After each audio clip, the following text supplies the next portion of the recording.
Comme le dit Marina, nous poursuivons ces discussions sur la voie du silence. Aujourd'hui, nous allons explorer le deuxième fragment qui s'intitule « Les deux sentiers ». Donc, comme nous l'avons dit, bien qu'il n'y ait pas de réelle continuité entre ces trois fragments, je ne sais pas, peut-être que Madame Blavatsky a essayé de faire paraître une sorte de continuité. Donc, au début du paragraphe ou du verset d'ouverture, on reprend dans un sens le fragment précédent. Dans le fragment précédent, nous avons vu comment une personne, à travers un processus de méditation, en arrive à la vérité. Et le verset se poursuit en nous amenant la question suivante. Maintenant qu'une personne a atteint l'illumination, la question est de savoir ce que cette personne va faire. Alors le verset dit « Et maintenant, ô maître de compassion, indique la voie à d'autres hommes. Regarde tous ceux qui frappent pour être admis, attendent dans l'ignorance et l'obscurité de voir la porte de la douce voie s'ouvrir toute grande. » La voix du candidat. Ne révéleras-tu pas la doctrine du cœur, maître de ta propre pitié? La doctrine du cœur est la doctrine ésotérique. Refuseras-tu de conduire tes serviteurs sur le sentier de la libération? Donc, la première idée qui vient ici, il est dit, une fois qu'une personne a atteint l'illumination, elle a la possibilité de devenir un enseignant pour conduire les autres qui sont encore dans les ténèbres. Et c'est le sujet principal dans ce fragment.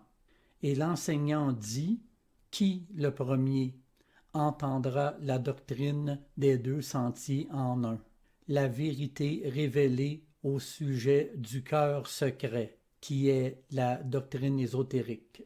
La loi qui, évitant l'étude livresque, enseigne la sagesse, révèle une histoire de douleur. Le sentier est un, disciple, et pourtant, à la fin, il est double. Et ces deux chemins s'appellent le sentier ouvert et le sentier secret, comme nous allons le voir.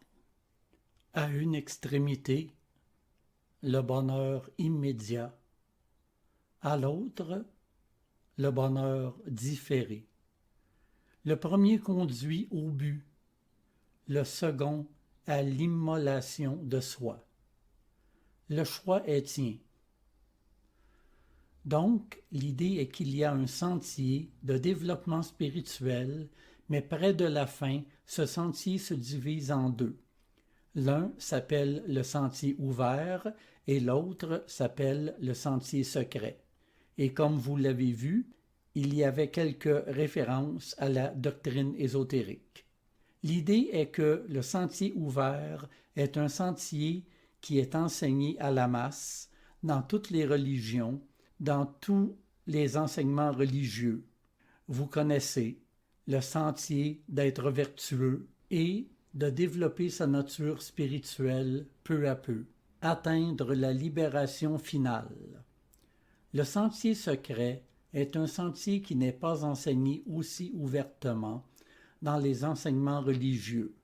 Le sentier secret a pour but d'atteindre la libération, mais d'abandonner le fruit de la voie spirituelle, qui est la libération de la souffrance, la libération du conditionnement, donc abandonner le fruit de la libération pour rester en contact avec les êtres humains et enseigner aux autres. Ainsi, c'est pourquoi il est dit dans le verset qu'un sentier mène à la béatitude immédiate et l'autre à la béatitude différée. L'un mène au but de la libération et l'autre à l'immolation de soi. S'immoler, dans un sens, veut dire se sacrifier. Et nous allons voir comment cela se passe. Donc, le chemin ouvert mène à l'immuable changement, nirvana, l'état glorieux de l'absolu, la béatitude dépassant toute conception humaine. Donc, ce premier sentier est la libération, la voie ouverte. Tu n'auras pas plutôt atteint le but de la voie ouverte qu'elle te conduira à rejeter ton corps de bodhisattva et te fera entrer dans l'état le plus glorieux de Dharmakaya, qui est l'oubli pour toujours du monde et des hommes. Dans le bouddhisme, il y a cette idée des trois kayas, ou corps, ou vêtements, de la personne spirituelle. Un s'appelle Dharmakaya et un autre s'appelle Sambhogakaya et le troisième Nanomayakaya. Je ne veux pas trop entrer dans ce sujet parce que c'est assez complexe, mais l'idée ici est que ce véhicule, le Dharmakaya, est un état de conscience où le soi est fusionné dans le tout, et alors tous les véhicules inférieurs de la conscience sont rejetés ou laissés de côté ou sont dissous, de sorte que cette personne devient un avec le tout, mais devient incapable de rester en contact avec ce qui est séparé, notre état de conscience. Bien sûr, nous pouvons comprendre ce que cela veut dire intellectuellement, mais il est très difficile de le comprendre réellement. Néanmoins, l'idée est que ceux qui ont choisi d'être complètement fusionnés dans le nirvana n'ont aucune possibilité d'être en contact avec le monde. Mais il y a une deuxième possibilité, qui est le sentier du renoncement. Et cela s'appelle le sentier de la douleur. Le sentier secret conduit l'Aran, l'être illuminé, à une inénarrable douleur mentale, la douleur pour les morts vivants, l'impuissante pitié pour les hommes voués à la misère karmique des fruits du karma que les sages n'osent apaiser.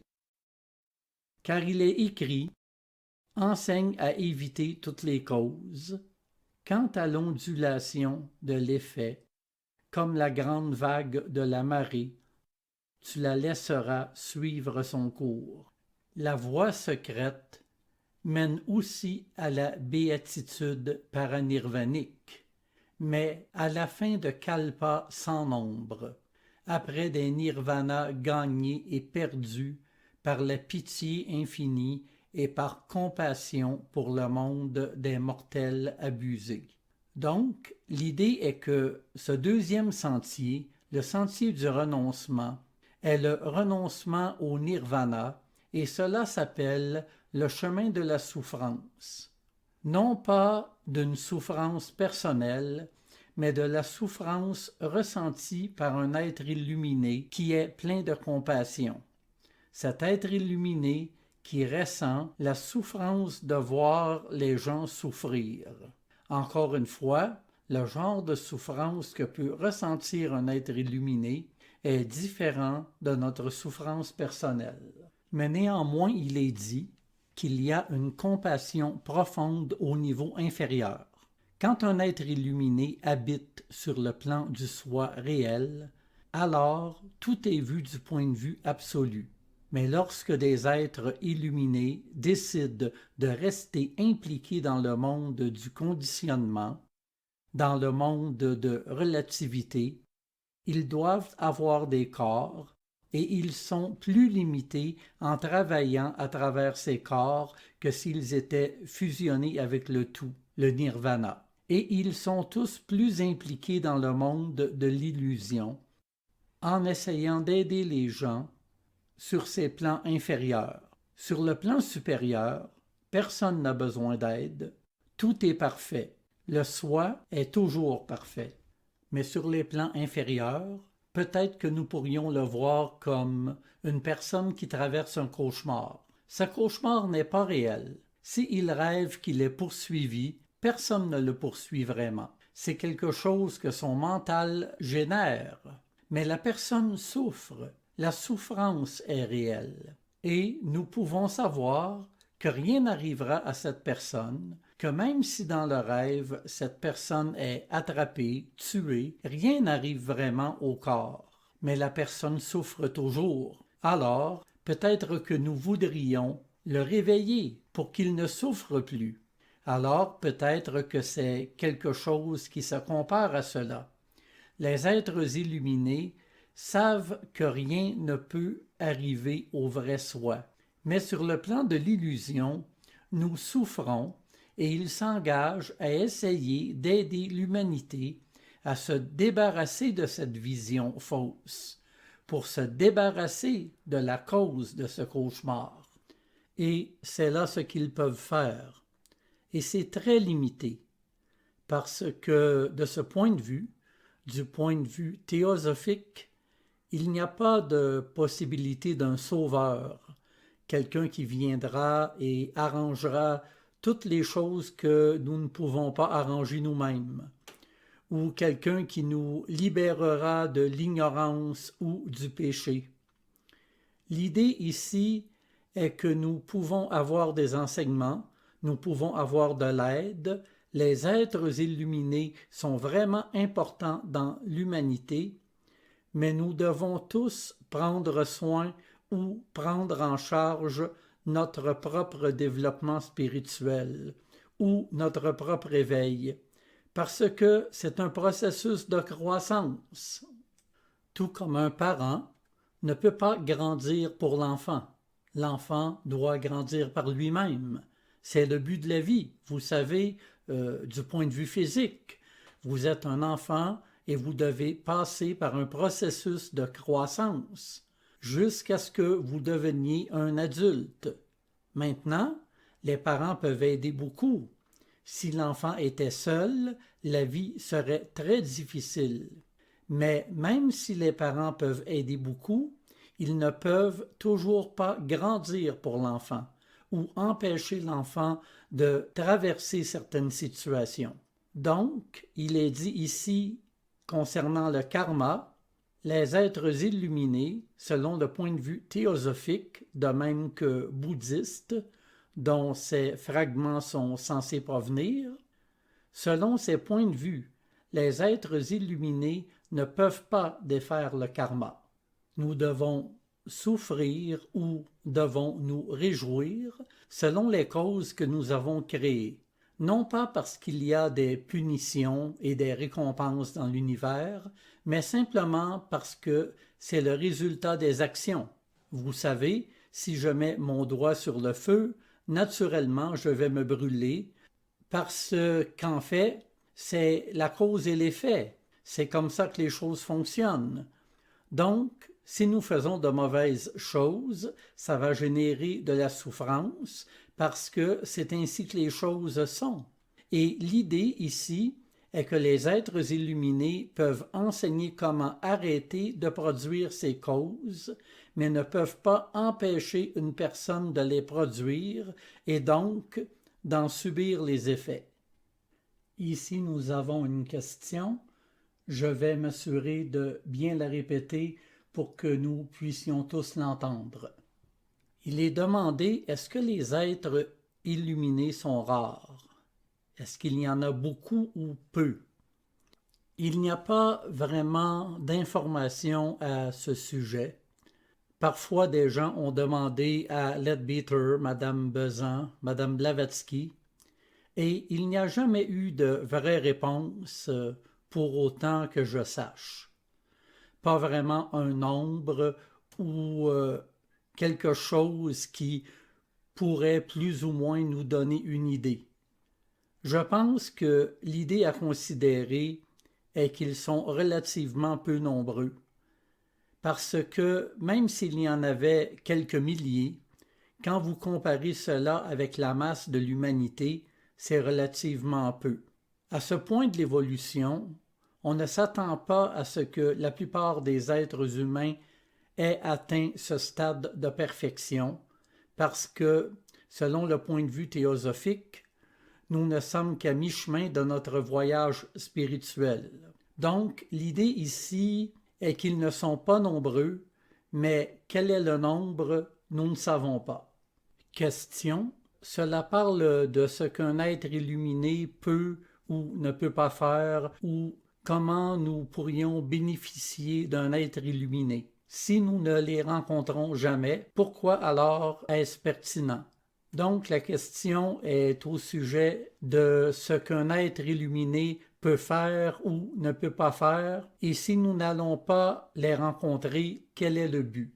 D'un point de vue théosophique, l'idée est que tous les êtres illuminés qui restent en contact avec l'évolution humaine, que nous le sachions ou non, ils aident l'humanité, surtout sur les plans spirituels. Certains d'entre eux, de temps en temps, prennent un corps physique et deviennent des enseignants ou des dirigeants religieux, aussi dans le domaine social ou politique, lorsqu'un véritable changement est nécessaire pour l'humanité. Mais cela arrive rarement et ce n'est pas leur rôle principal. Leur rôle principal est au niveau des plans spirituels où ils essaient d'aider au développement ou à l'éveil du vrai soi. Un autre de leurs rôles est de trouver des personnes qui sont prêtes et qui pourraient s'engager sur ce qu'on appelle ici le sentier secret, qui est comme un cours accéléré d'évolution, afin que cette personne puisse devenir un être illuminé plus rapidement.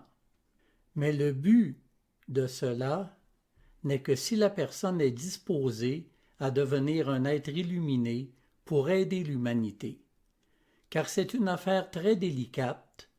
Ce n'est pas que n'importe qui peut venir et qu'on leur dira « D'accord, je t'accorderai un éveil plus rapidement que le reste de l'humanité. » Ce que signifie aller plus vite sur ce sentier, c'est que ces êtres savent travailler avec le karma dans les limites du karma. Ils prennent une personne et, d'une certaine manière, ils peuvent accélérer le karma, ils peuvent mettre un certain ordre dans le karma pour que la personne qui est prête à suivre ce cours accéléré sur l'illumination, pour ainsi dire, brûlera les causes karmiques plus rapidement qu'une personne normale.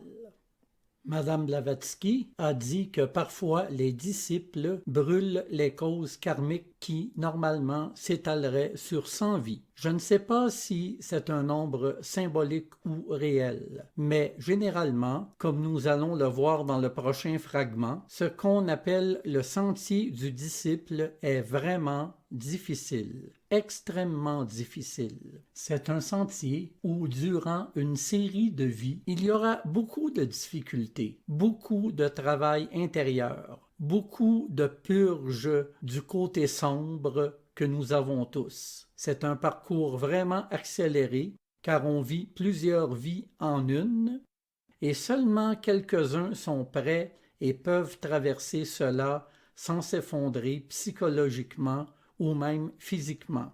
Donc, ces êtres illuminés sont très prudents avant de proposer à une personne de suivre ce chemin. Et ils ne le font qu'avec la personne qui a dans son cœur le désir de la compassion et donc le désir d'aider l'humanité. Donc la diffusion de ces enseignements, quand Madame Blavatsky a commencé à parler des adeptes, parce que cet idéal dont je parle, ces deux sentiers, l'idéal du Bodhisattva, était inconnu en Occident quand la société théosophique a été fondée. L'idée du Bodhisattva se retrouve dans la tradition Theravada, mais d'une manière différente. C'est aussi dans la tradition Mahayana de la Chine, du Japon, de l'Inde du Nord, mais il n'est pas dit de manière aussi claire que le Bodhisattva est une personne qui abandonne le nirvana. C'est là une idée qui est très importante dans le bouddhisme tibétain, et lorsque Madame Blavatsky a fondé la Société théosophique, nous savions très peu de choses sur le bouddhisme tibétain. En fait, lorsqu'elle a écrit La Voix du silence, cela lui a valu beaucoup de critiques de la part des érudits bouddhistes disant qu'elle avait inventé cette idée d'abandonner le nirvana. Maintenant que nous en savons plus sur le bouddhisme tibétain, nous voyons que ce concept était en fait là. Madame Blavatsky a dit que la raison pour laquelle elle parlait de cela, des Mahatmas, des adeptes qui sont des Bodhisattvas, était parce que, en le sachant, cela pouvait encourager ou faire prendre conscience aux gens de la nécessité d'aider l'humanité. Que la vie spirituelle n'est pas seulement une question d'obtenir sa propre libération, comme c'est généralement le cas dans les grandes religions. Et, en proposant cela, la personne peut commencer à travailler dans cette direction. Dans la société théosophique, il y a une forte conviction. Pas pour chaque membre, parce qu'il y a la liberté de penser, mais chez les membres qui étudient la littérature théosophique, il y a cette forte conviction que la société théosophique fait partie de ce que ces bodhisattvas ont mis en place pour aider le monde. Pas la seule chose, parce qu'ils travaillent avec toutes les religions, avec de nombreuses organisations, mais que le but principal d'un vrai théosophe est d'essayer de travailler spirituellement pour éventuellement aider l'humanité. Maintenant, cela peut n'être qu'une idée parce que c'est écrit dans un livre, ou cela peut vraiment produire ou éveiller cet aspect de compassion pour l'humanité. En sachant que cette possibilité existe, la personne peut devenir plus consciente du besoin, de la nécessité de développer de la compassion pour les gens. Maintenant, je pense que ce choix dont nous parlons n'est probablement pas un choix conscient, que la personne atteint l'illumination et qu'elle voit deux enseignes, l'une dit nirvana, l'autre renonciation au nirvana. C'est probablement un choix que la personne fait petit à petit dans la manière même dont elle se développe, dans la raison même pour laquelle cette personne se développe spirituellement. Donc, probablement, ce choix est fait à chaque vie, au début de manière très vague, et à mesure que la personne se développe, que le sentier choisi devient plus défini, le choix sera plus évident. Ici, nous avons une question. Ceux qui choisissent le nirvana et vont où que ce soit qu'ils vont, que font-ils là-bas? Et quel est le but? Donc la question est, ceux qui ont choisi le nirvana, que font-ils là-bas? Nous ne pouvons pas comprendre ce qu'est le nirvana. Il y a des états de conscience qui n'ont aucun but en soi. Ce que je veux dire, par exemple, l'amour. Une personne qui n'a jamais ressenti l'amour pourrait demander quel est le but de ressentir l'amour. Bien, il n'y a pas vraiment de but. L'amour est un état. Il y a un but pour aller travailler, il y a un but pour faire du sport, il y a un but pour certaines choses, mais pour d'autres choses, il n'y a pas de but. Un but est quelque chose qui appartient probablement à ce que l'on appelle en théosophie le mental inférieur. Mais toutefois, du point de vue théosophique, ce que nous appelons le nirvana est l'état absolu d'unité. Mais cet état absolu, si on peut le dire ainsi, est relatif dans le sens que, dans ces plans d'évolution, c'est l'état absolu, où vous ne faites qu'un avec le tout à un certain niveau de la nature de l'univers.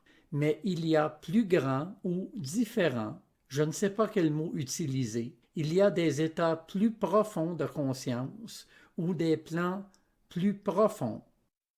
Et l'idée est que ces êtres illuminés, après une période au nirvana, Ils ont une autre sorte de vie sur des plans plus profonds de l'univers. C'est difficile à expliquer sans entrer dans trop de détails ou de termes techniques, mais il y a ce que nous appelons les Dhyan Kohan. Ils sont appelés Dhyan Kohan dans les traditions orientales, ou les archanges, mais je n'aime pas utiliser le mot archange parce que nous avons une idée très personnalisée de ce que sont les archanges. Mais ils sont censés être des messagers de Dieu. Ils ne sont pas des êtres humains, mais des entités supérieures dans l'univers, et ces êtres illuminés peuvent faire partie de ces entités supérieures dans l'univers, ayant des rôles dans le développement de l'univers dans son ensemble. Il y a ici une question inaudible concernant le stade humain, les Dhyan Kohan, et l'obligation de passer par le stade humain. Nous parlons ici d'êtres humains, qui étaient des êtres humains, et puis ils ont atteint le nirvana. C'est un sujet beaucoup plus complexe, car il y a aussi des rondes d'évolution et il y a certains nirvanas dans lesquels l'âme entre, mais dans la prochaine ronde d'évolution, cette âme doit revenir à moins qu'elle n'ait atteint un état très profond de nirvana ou de perfection. C'est donc tout un sujet trop vaste sur lequel nous n'avons pas le temps de parler en ce moment. J'ai une autre question. Quand les âmes vont au nirvana, peuvent-ils éventuellement changer d'avis, supposons 500 ou 1000 ans après? Peuvent-ils avoir le choix de revenir ou est-ce quelque chose qui doit demeurer ainsi jusqu'à ce que la nouvelle évolution se produise? Bien, rappelez-vous que dans le nirvana, il n'y a pas de jour, il n'y a pas de mental. Nous ne pouvons pas, vous savez, nous pourrions spéculer beaucoup à ce sujet, mais si nous essayons d'être sérieux dans l'étude, nous devons savoir que nous ne pouvons pas avoir aucune idée de ce qu'est le nirvana. Ce que nous savons du nirvana, c'est que si on le sait, ce n'est pas le nirvana. C'est pourquoi, dans le bouddhisme, le nirvana se traduit par... En fait, nirvana signifie littéralement annihilation. C'est l'annihilation complète de ce que nous savons. Rien de ce que nous savons peut être dans le nirvana. Ce qui demeure dans le nirvana, dans le bouddhisme, ils ne veulent pas en parler. Ainsi, ils parlent de vacuité, bien que dans certaines écoles du bouddhisme, ils parlent de Dharmakaya ou Tathagatagarbha, qui est une nature de Bouddha. Mais l'idée ici est que l'état de nirvana est quelque chose que nous ne pouvons même pas concevoir. Bien sûr, ils ne peuvent plus changer d'avis, parce qu'ils n'ont plus de mental ou d'individualité de la manière où nous connaissons. Donc, nous ne pouvons pas dire beaucoup plus à ce sujet sans être simplement ignorants en pensant que nous pouvons penser ou parler de choses qui sont au-delà de notre compréhension. Donc, l'idée est que, regardant le point de vue de la voie du silence, c'est là une attitude très dure concernant ces êtres qui choisissent le nirvana. La voie du silence dit que ce sont des gens égoïstes. Ils se choisissent eux-mêmes au lieu de choisir le bien pour tous. Et je ne sais pas jusqu'à quel point on peut dire cela. Cela fait probablement partie du message que la voie du silence nous dépeint, afin de partager, de démontrer ce point de vue. Vous savez, l'idée que ceux qui renoncent ont de la compassion et ceux qui entrent au nirvana choisissent quelque chose de manière égoïste. Si vous entrez dans le nirvana, cela signifie que vous abandonnez votre moi. Donc, s'il y a un égoïsme, c'est beaucoup plus subtil que ce que nous définissons comme l'égoïsme. Mais néanmoins, l'idée est d'encourager les gens à commencer à réfléchir à leur développement spirituel, non pas de manière égoïste, mais un moyen de se débarrasser de l'illusion et de réaliser ou devenir le tout, mais de le faire afin d'aider les autres aussi. Ainsi, par exemple, dans une section de la voie du silence, il est dit « Vivre pour le bénéfice de l'humanité est le premier pas » pratiquer les 6 vertus glorieuses, qui signifie devenir un yogi, est le second. Donc l'idée ici n'est pas que nous ne devrions pas essayer d'atteindre l'état d'illumination, mais que ce n'est pas le vrai but. Le vrai but est de vivre pour l'humanité. Et alors, pour réaliser cela, nous essayons de réaliser la vérité, parce que nous ne pouvons aider l'humanité que si nous sommes au-delà de l'humanité. Sinon nous pourrions dire, nous sommes un aveugle qui guide d'autres aveugles. Évidemment, nous pouvons tous nous entraider, mais la véritable aide ne peut être apportée que lorsque nous sommes des êtres illuminés. Voyez-vous, je ne veux pas abaisser l'aide que nous pouvons faire ici, mais toute notre aide est toujours sur le plan de l'illusion. Cette aide est nécessaire. Comme nous allons le voir, cela fait partie du sentier. Nous devons commencer à aider dans tout ce que nous pouvons maintenant. Mais si nous sommes illuminés, l'aide que nous pouvons donner est complètement différente. Cela peut changer de manière plus radicale la conscience humaine ou accélérer le changement de la conscience humaine. C'est pourquoi il est dit que vivre pour aider l'humanité est la première étape et devenir un yogi ou s'engager sur la voie spirituelle est la seconde. Donc, c'est là plus ou moins le point sur ces 2 sentiers. Et donc, à cause de ce point de vue, ce fragment de la voie du silence nous parle beaucoup de compassion et de service. Le service, principalement au niveau de l'enseignement aux autres. Pas vraiment l'enseignement, mais aider les autres à trouver la vérité autant que nous pouvons.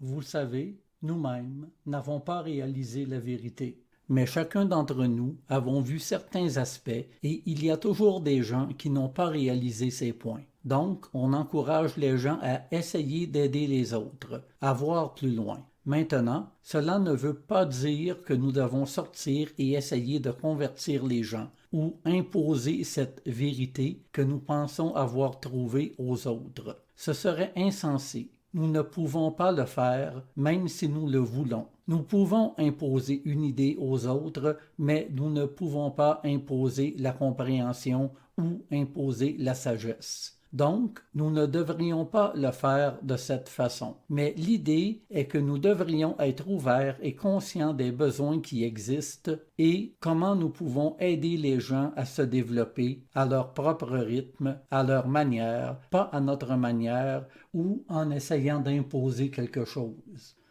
Donc, la première idée qui vient concernant cette question d'être un yogi, de se retirer dans une forêt et d'essayer d'atteindre le nirvana, est cette question de détachement et de renoncer au monde. Et associée à cette idée est l'idée que l'amour vous lie aux gens. Et donc, vous devez arrêter cela. Donc, la voix du silence dit « Si l'on te dit que pour devenir un arat, tu dois cesser d'aimer tous les êtres. Dis-leur qu'ils te mentent.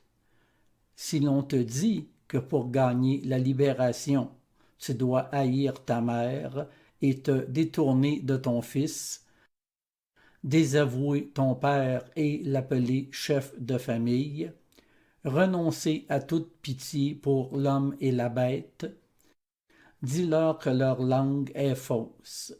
Ce sont là les enseignements des Tirthikas. Tirthika, le nom que les bouddhistes donnent aux ascètes hindous. Donc, il y a une différence entre détachement et indifférence. Détachement signifie ne pas être attaché, ne pas être dépendant des choses. Quand on se détache vraiment de quelque chose, ce qui demeure, c'est l'amour. Quand on le fait artificiellement, basé sur une idée, on génère de l'indifférence. Le détachement, c'est lâcher prise sur nos propres besoins, nos propres vides qui nous rendent dépendants, ou nous pousse à chercher quelque chose à l'extérieur de nous-mêmes pour remplir ce vide. Alors, quand tu règles cela, tu es vraiment mature, tes besoins disparaissent et ce qui reste, c'est l'amour. Voyons une relation de couple. On peut aussi le voir dans une relation entre parents et enfants. Dans une relation où les gens ont leurs propres besoins, il peut souvent avoir un conflit causé par cette distinction entre les besoins d'une personne et les besoins de l'autre personne. Ils demandent à la personne de répondre à leurs besoins. Alors, ces besoins, cet attachement et tout ce qui constitue souvent notre nature humaine n'ont rien à voir avec le véritable amour. Au contraire, c'est quelque chose qui obstrue la capacité d'aimer. Parce que quand on n'a plus autant de besoins, quand on est une personne avec un développement holistique, on ne demande pas. Nous pouvons aimer sans demander ou attendre que les gens agissent de certaines manières pour répondre à nos propres besoins. Donc, l'amour est un aspect naturel de notre conscience. Mais, comme je l'ai dit, il y a comme un voile couvrant cet amour. Krishnamurti a souvent dit « L'amour est une flamme, mais tous nos besoins sont comme la fumée qui couvre la flamme. » Quand une bougie n'est pas pure et produit de la fumée, alors vous ne pouvez pas voir la flamme. Quand vous purifiez la bougie, qui serait notre personnalité, alors l'amour peut briller sans cette fumée que produit la personnalité. Donc, l'idée est que le vrai détachement n'est pas d'arrêter d'aimer les gens, mais au contraire, lorsqu'il y a un réel détachement à la suite d'un développement spirituel et de la maturation, et non à la suite d'une idée amenée par le petit moi, il y a véritable amour. La deuxième question est une question d'action ou d'inaction. Vous savez, par le passé, dans la philosophie orientale, il n'y avait pas vraiment l'idée d'évolution, ni dans l'hindouisme, ni dans le bouddhisme. Selon la théosophie, l'idée de l'âme, passant par un état d'évolution, avait été perdue. La théosophie nous disait qu'il y avait eu cet enseignement, mais comme cela arrive dans de nombreuses traditions, certains enseignements sont perdus parce qu'ils sont oubliés petit à petit. Maintenant, dans l'hindouisme, il parle un peu plus de l'évolution. Aurobindo a parlé de l'évolution. Toutefois, lorsque Mme Blavatsky a d'abord parlé de l'évolution et qu'elle a dit que c'est un enseignement qui était dans l'hindouisme et le bouddhisme, les érudits, ces érudits omniscients, ont dit que Mme Blavatsky inventait cela. Maintenant, comme je l'ai dit, après Mme Blavatsky, Aurobindo a commencé à parler d'évolution et il a dit que cet enseignement se retrouvait vraiment dans les Védas, mais qu'il avait été oublié ou mal interprété. Maintenant, dans de nombreuses écoles de l'hindouisme, ils acceptent le principe d'évolution. Mais l'idée qu'ils avaient était que la seule raison pour laquelle nous sommes sur cette terre était le karma.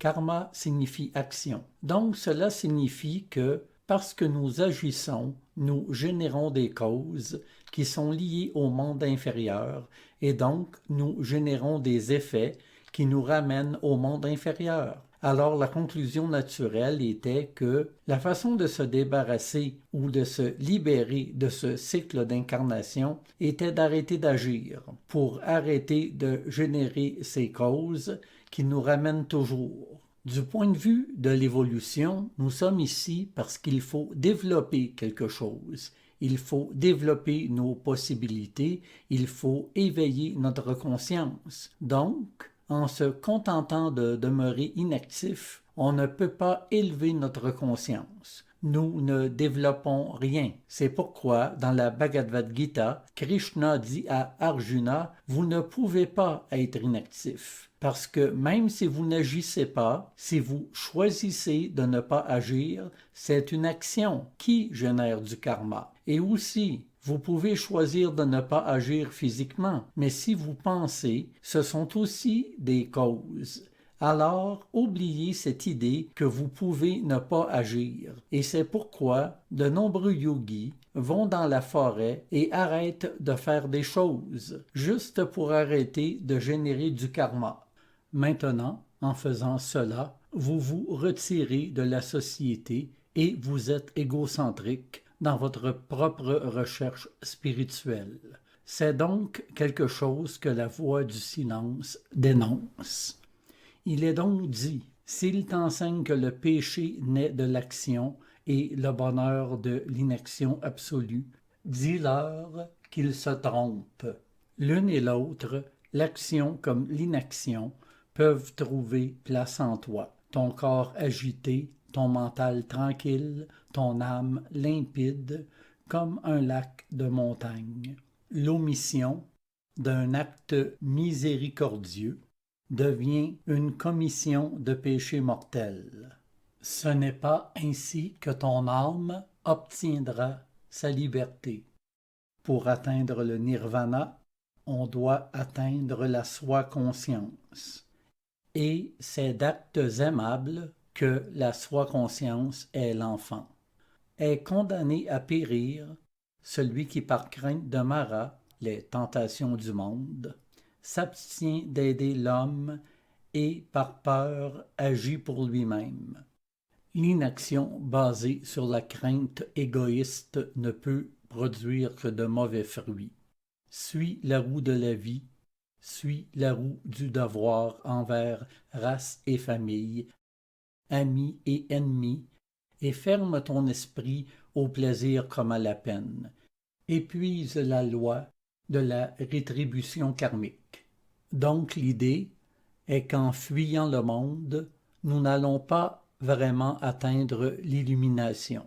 Et même lorsque nous, comme je l'ai dit, lorsque nous décidons de ne pas aider le monde dans tout ce que nous pouvons, nous choisissons, nous agissons d'une certaine manière. Donc, l'inaction d'un acte de miséricorde est une action qui produira du karma. Et selon la voie du silence, c'est une action dans quelque chose de négatif. Ici, l'idée du karma, comment arrêter de générer du karma. L'idée est que nous générons du karma avec nos intentions, avec notre motivation, et pas avec nos actions. Donc, dans un premier temps, commençons à générer un bon karma en ayant de bonnes intentions, en faisant les choses avec une bonne intention. Ce bon karma nous ramènera encore à la roue des naissances, des morts,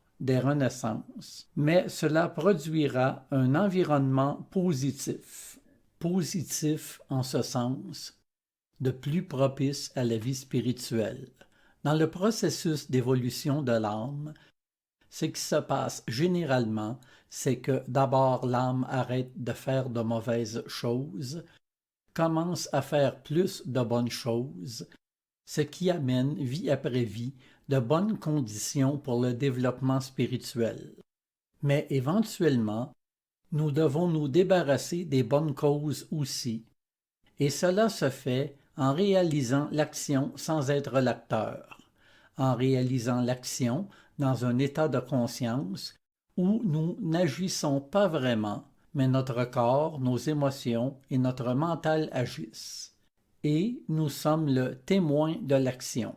Ceci crée un espace entre le vrai moi et la personnalité, et alors, toute action faite dans cet état de conscience ne produit pas de lien karmique. Donc, c'est pourquoi il est dit dans la voie du silence, l'une et l'autre, l'action comme l'inaction, peuvent trouver place en toi, ton corps agité, ton mental tranquille, parce que cet état de conscience nécessite ou survient avec un mental tranquille, ton âme limpide comme un lac de montagne.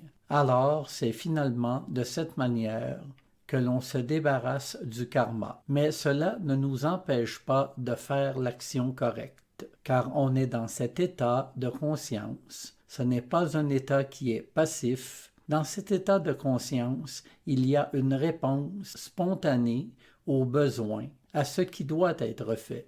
Ainsi, les bonnes actions peuvent naturellement venir de cet état de conscience sans avoir besoin d'un acteur, pour ainsi dire. La personne dans cet état de conscience est naturellement là pour aider. Encore une fois, quand je dis aider, ce n'est pas que nous devons devenir un boy scout, vous savez. Aider est plus une attitude où notre façon d'être, nos actions seront en résonance avec aider les gens dans n'importe quelle petite ou grande chose qui apparaît dans nos vies. Donc, c'est pourquoi la voix du silence ne recommande pas de se retirer dans une forêt ou dans un monastère ou aller et chercher votre propre développement spirituel.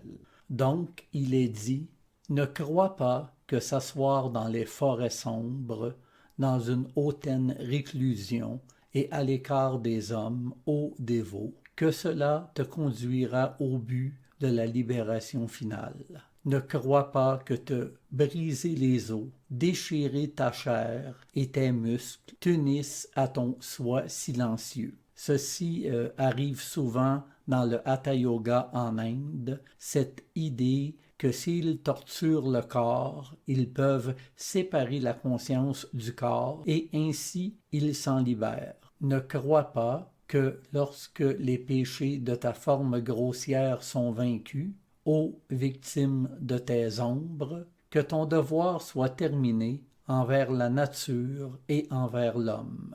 L'idée ici est que même si nous arrivons à purifier notre vie, ce n'est que la moitié de la chose que nous sommes censés faire. L'idée de devenir générateur de cette compassion est l'autre moitié. Donc, ce n'est pas seulement à vaincre les passions de la personnalité que nous allons obtenir la libération. Il faut aussi développer l'amour et la compassion. Les bénis ont dédaigné ces pratiques. Le lion de la loi, le Seigneur de miséricorde, le Bouddha, percevant la vraie cause de la douleur humaine, abandonna immédiatement le doux mais égoïste repos des tranquilles lieux sauvages d'Arankya, ce qui signifie ermite. Il devint l'instructeur du genre humain. Après être entré au nirvana, il prêcha par les monts et par les plaines. Donc, l'idée est que se retirer comme l'ermite pourrait être quelque chose de nécessaire à un certain moment de notre évolution, quand nous en sommes à un point où il faut faire les derniers ajustements dans notre conscience, quand vivre dans le monde n'est plus nécessaire, que cela ne va plus nous apprendre d'autres leçons. Donc, une vie en retrait ou une partie d'une vie en retrait peut être nécessaire, mais toujours avec l'intention qu'une fois que nous prenons conscience de la vérité, nous revenions pour indiquer le chemin. Et le texte continue. Indique la voie, même faiblement, et perdue dans la foule, comme fait l'étoile du soir à ceux qui suivent leur chemin dans l'obscurité. Éclaire et réconforte le pèlerin en peine, et cherche celui qui en sait encore moins que toi, celui qui s'assied, abattu par la désolation, affamé du pain de la sagesse autant que du pain qui nourrit l'ombre, sans instructeur, sans espoir, sans consolation, et fais-lui entendre la loi. C'est donc plus ou moins l'idée de développer la compassion et, en étant engagé dans le monde, pour aider aussi les autres à suivre le sentier de l'évolution spirituelle. Et elle a dit, à la fin de ce fragment, et c'est ici que nous terminerons, elle dit: tu as la connaissance maintenant concernant les deux voies. Le temps viendra où tu devras choisir, ô toi, l'âme ardente, quand tu auras atteint la fin et franchi les 7 portails. Nous parlerons des 7 portails dans le prochain fragment. Ton esprit est clair, tu n'es plus empêtré dans les pensées illusoires, car tu as tout appris. La vérité se tient dévoilée et te regarde sévèrement en face. Elle dit: doux sont les fruits du repos de la libération pour l'amour de soi, mais plus doux encore les fruits du long et amer devoir. Oui, le renoncement pour l'amour des autres, pour l'amour des frères en humanité. Oui, le renoncement pour l'amour des autres, pour l'amour des frères en humanité qui souffrent. Celui qui devient un pratyeka, Bouddha, ne fait sa soumission qu'à son soi. Le bodhisattva qui a gagné la bataille et qui tient le prix dans la paume de sa main, dit cependant dans sa divine compassion: pour l'amour d'autrui, j'abandonne cette grande récompense, et accomplit le plus grand renoncement. Un sauveur du monde, voilà ce qu'il est. C'est donc le thème principal du deuxième fragment. On y retrouve aussi plusieurs autres enseignements concernant le chemin spirituel et l'attitude spirituelle, mais j'ai choisi les versets qui ont à voir directement avec le thème principal du fragment. Y a-t-il des commentaires ou des questions? Merci Pablo. J'ai une question.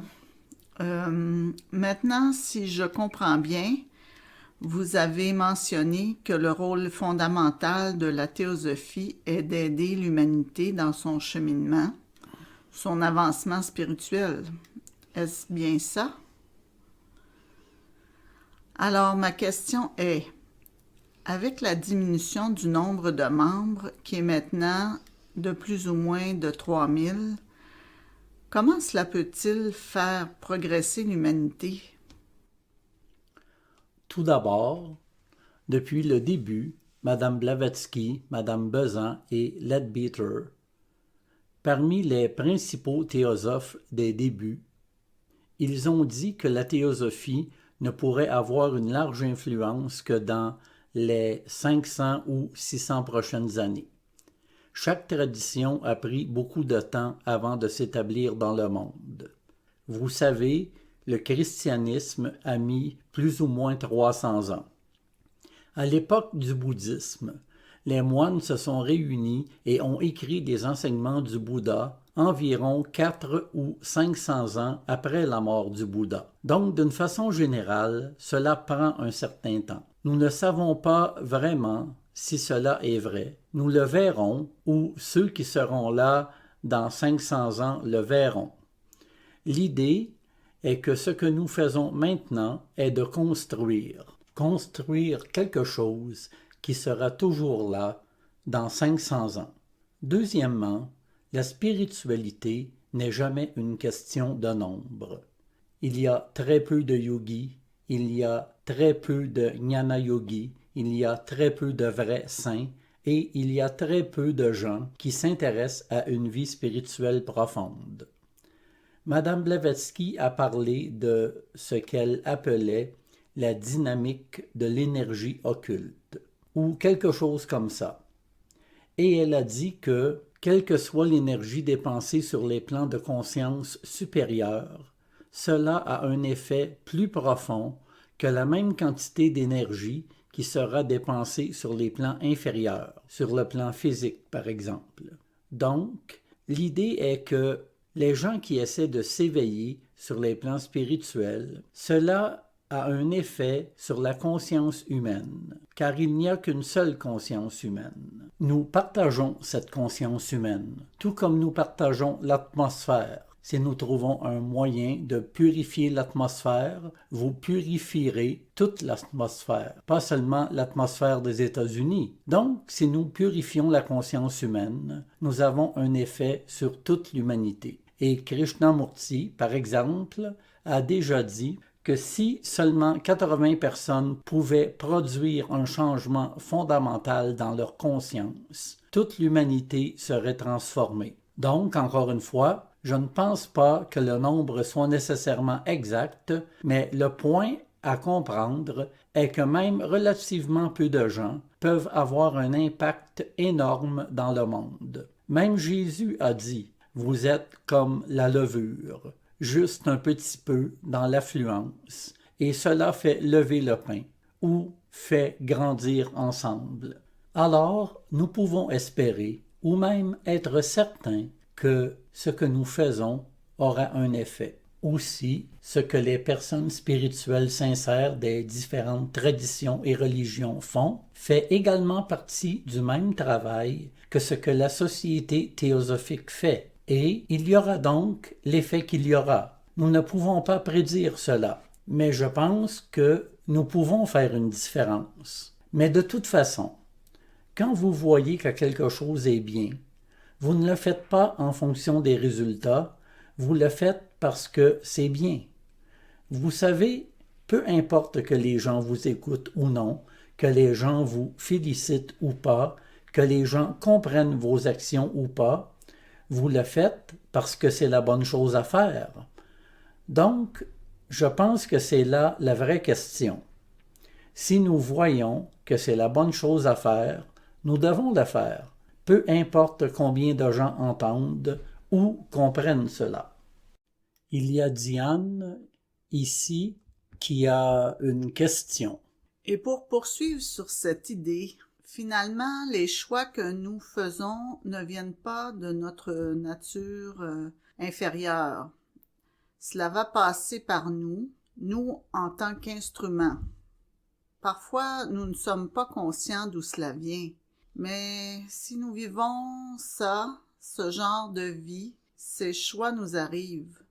Tout comme à Arjuna, comme vous savez, ça arrive. Oui, parfois cela arrive et parfois non. Cela fait partie de notre travail spirituel de devenir réceptif à cela.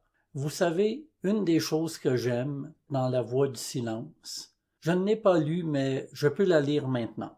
Alaya, dans cette tradition, signifie le vrai soi.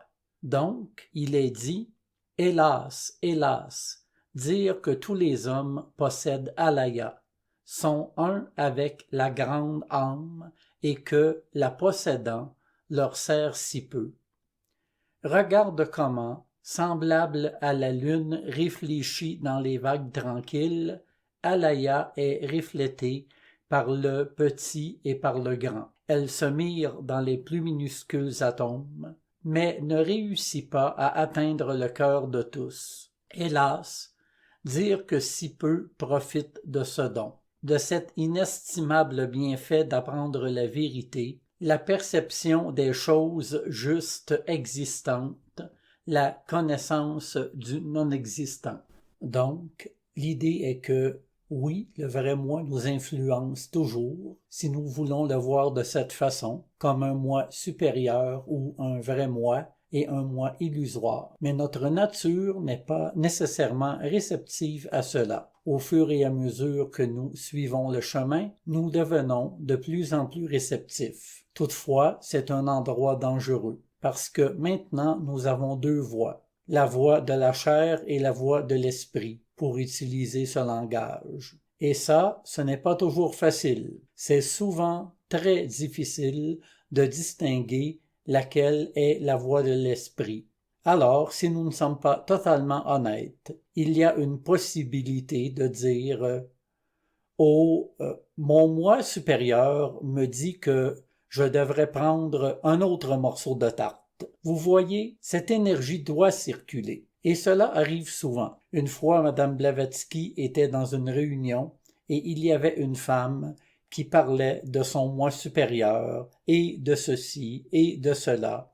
Et Madame Blavatsky, qui n'était pas vraiment patiente, elle dit « Madame, si vous vous taisiez, vous pourriez entendre votre moi supérieur ronfler. Voyez-vous, il faut faire attention. Ce qu'elle a dit est vrai, mais tout de même, il faut faire attention. » Pablo, l'idée que vous avez apportée, qu'il y a un lien entre le détachement, qui serait en fait fondamentalement le contraire de la dépendance, C'est la dépendance aux choses et aux personnes que le détachement résout.